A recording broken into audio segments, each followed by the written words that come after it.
मुश्किलों को कुछ इस तरीके से टक्कर दो दोस्तों कि हारो तो भी इतिहास और जीतो तो भी इतिहास। नमस्कार दोस्तों, मैं ज्योतिष आचार्य सचिन कुकरेती आप सबका अपने चैनल नीलकंठ ज्योतिष में हार्दिक अभिनंदन कर रहा हूं। दोस्तों, आज का ये ज्योतिष का कार्यक्रम सिंह राशि के लिए बहुत विशेष, बहुत महत्वपूर्ण कार्यक्रम है। छाया ग्रह राहु केतु का राशि परिवर्तन हो रहा है दोस्तों 18 मई 2025 को।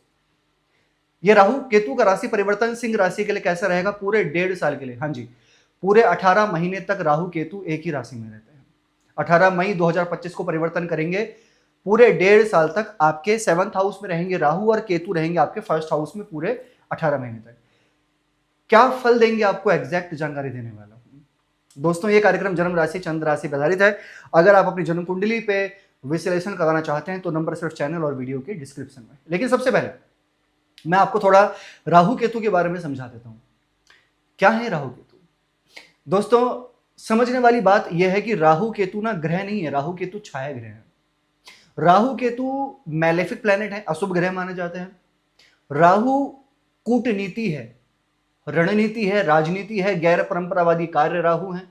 और आज के टाइम पे एआई, किसी भी चीज का गलत इस्तेमाल होना, शॉर्टकट तरीके से इस्तेमाल होना और उसमें कहीं ना कहीं गैर परंपरावादी कार्य के साथ में भ्रष्टाचार होना और गलत चीजें होना, ये सब राहु है।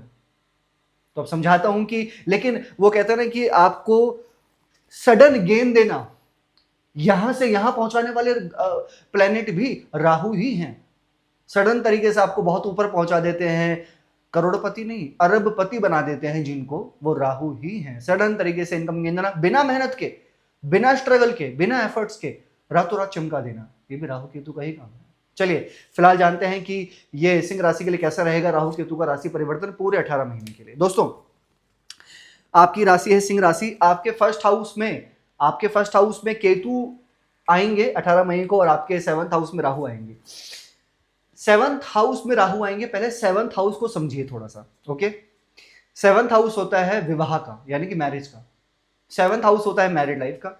7th हाउस होता है पार्टनरशिप का। 7th हाउस होता है डेली इनकम का। डेली इनकम यानी कि जो हमारे पास डेली का पैसा आ रहा है वो 7th हाउस है। और जो भी हमारे विपक्ष में है, जो भी हमारे सामने खड़ा है अपोजिट, वो 7th हाउस है। ठीक है, क्योंकि 1st हाउस हम हैं और 7th हाउस हमारे अपोजिट में है। अब ये राहु 7th हाउस में बैठने का सबसे पहले तात्पर्य यह है कि पूरे 18 साल के बाद आपके राहु 7th हाउस में आए हैं। आपके जो लाइफ पार्टनर हैं उनके करियर में परिवर्तन या उनके व्यवहार में, उनके नेचर में परिवर्तन, थोड़ा बहुत यहां पर राहु देंगे। ओके, बिल्कुल थोड़ा बहुत यहां पर राहु देंगे। या फिर उनके मन में कंफ्यूजन, कभी कभी उनके मन में डाउट्स, जो है वो नहीं है और जो नहीं है वो है, यानी कि वो शंका उत्पन्न कर देना। ठीक है, थोड़ा बहुत। तो इसकी वजह से क्या होता है कि जब भी किसी की भी जन्म कुंडली में राहु 7th हाउस में होते हैं ना, और 7th लॉर्ड भी पीड़ित होते हैं, तो उनका वैवाहिक जीवन में परेशानी आती ही आती है, 100% आती है। कभी देखना, जिनके भी कुंडली में 7th हाउस में राहु होंगे और 7th लॉर्ड भी कमजोर होंगे तो उनकी कुंडली में मैरिड लाइफ में परेशानी आएगी ही आएगी, प्रॉमिस है। ठीक है। अब राहु यहां पे गोचर में आए 7th हाउस में, तो वैवाहिक जीवन में आर्गुमेंट से बचना है। किसी भी तरीके का आर्गुमेंट ना हो, छोटी छोटी बातों का वैचारिक मतभेद ना हो, ये ध्यान दीजिएगा। ओके, अब आगे बताता हूं।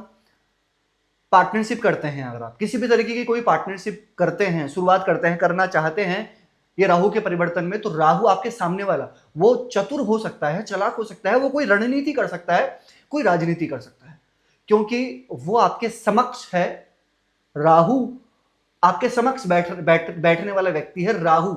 और कोई भी अगर आपको बटरिंग कर रहा है और आपको ये दावा कर रहा है कि मैं आपके साथ में हूं, कोई भी ऐसा व्यक्ति आपको बोल रहा है कि मैं आपके सपोर्ट में हूं, मैं आपको दावा कर रहा हूं, मैं आपके साथ हूं, रहूंगा साथ, तो ध्यान रखना कि सामने वाला व्यक्ति, मैंने बताया कि 7th हाउस सामने वाला है राहु, तो जल्दी से विश्वास न करना, यानी किसी भी चीज पे आपको जल्दी बिलीव नहीं करना है सिंह राशि वाले व्यक्ति इस 1.5 साल में, ध्यान दीजिएगा।